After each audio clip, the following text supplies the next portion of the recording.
I heard a police officer being interviewed on a radio program.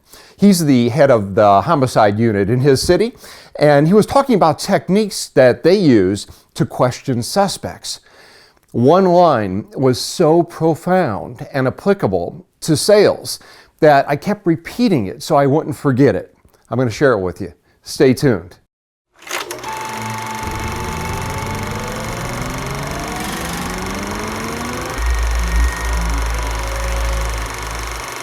So here's what the homicide detective said is a golden technique to get a suspect to open up.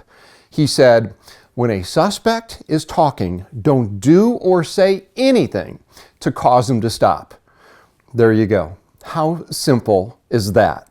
But few people actually do it, right? They interrupt. And then what happens? It's not just that the other person stops talking, but what else happens when we interrupt someone? That's right. You've psychologically inhibited them from wanting to continue speaking.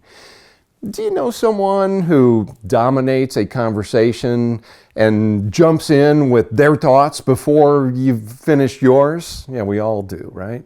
When they do it enough times, you probably feel, why bother? I'll just keep my thoughts to myself. Now just think of all the ways a salesperson causes a prospect or a customer to stop talking once they've started on a line of a thought.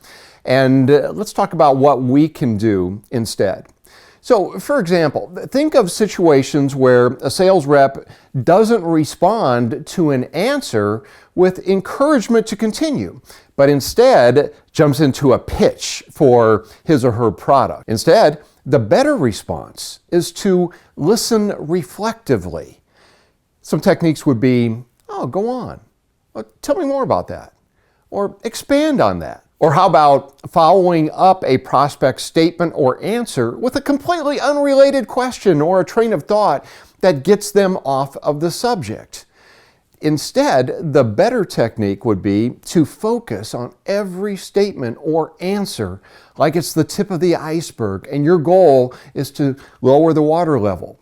Listen with the attention of a kid who's just entranced by a campfire story. Direct your next question to get to the next layer of what they mean. Or how about this one? When a sales rep responds to a prospect's statement or an answer to a question with their own experiences. It's like when someone's bragging about one of their kids and then the other person says, oh yeah? Well, let me tell you about my kids. The bigger fish story, right?